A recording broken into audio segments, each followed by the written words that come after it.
திருப்பூர், திருவள்ளூர் ஆகிய மாவட்ட எஸ்பிக்கள் மாற்றம் செய்யப்பட்டிருக்கின்றனர். இதுகுறித்த அறிவிப்பை தமிழ்நாடு அரசு வெளியிட்டிருக்கிறது. திருவள்ளூர் மாவட்ட எஸ்பியாக ஸ்ரீனிவாச பெருமாள் நியமனம் செய்யப்பட்டிருக்கிறார். இதுகுறித்த கூடுதல் விவரங்களோடு செய்தியாளர் கதிரவன் இணைப்பில் இருக்கிறார்.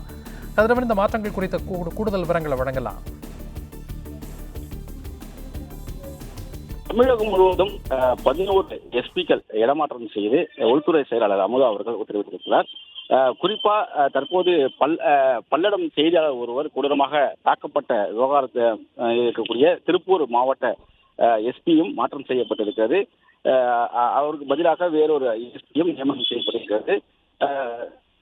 திருப்பூர் மாவட்ட எஸ்பி புதிய எஸ்பியாக அபிஷேக் குப்தா என்பவர் நியமிக்கப்பட்டிருக்கிறார். அதேபோல திருவள்ளூர் மாவட்ட எஸ்பி கொளத்தூர் துணை ஆணையராக இருக்கக்கூடிய சக்திவேல் உள்ளிட்டோரும் இடமாற்றம் செய்யப்பட்டிருக்கிறார்கள். ஏற்கனவே திருப்பூர் மாவட்ட எஸ்பியாக இருந்த சாமிநாதன் மாற்றப்பட்டு அபிஷேக் குப்தா அவர்கள் நியமிக்கப்பட்டிருக்கிறார். அதே போல ஏற்கனவே சென்னை காத்திருப்பு பட்டியலில் வந்த ஸ்ரீனிவாச பெருமாள் அவர்கள் தற்போது திருவள்ளூர் டிஸ்ட்ரிக்ட் எஸ்பியாக மாற்றம் செய்யப்பட்டிருக்கிறார். கொளத்தூர் துணை ஆணையர் சக்திவேல் அவர்கள் செக்யூரிட்டி பிரான்ச் சிஐடி எஸ்பியாக தற்போது இடமாற்றம் செய்யப்பட்டிருக்கிறார். அதே போல திருப்பூர் மாவட்ட எஸ்பி உள்ளிட்டோரும் மாற்றம் செய்யப்பட்டிருக்கிறார்கள்.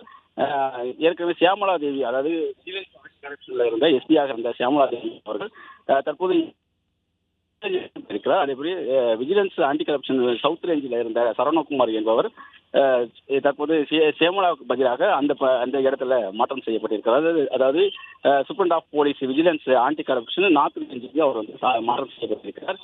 ரோஹித் நாதன் ராஜகோபால் அண்ணாநகர் துணை ஆணையராக இருந்தவர் தற்போது கோயம்புத்தூர் சிட்டிக்கு துணை ஆணையராக மாற்றம் செய்யப்பட்டிருக்கிறார். அதே போல கோயம்புத்தூர் சிட்டியில துணை ஆணையர் போக்குவரத்து பிரிவில் இருந்த ராஜாராம் அவர்கள்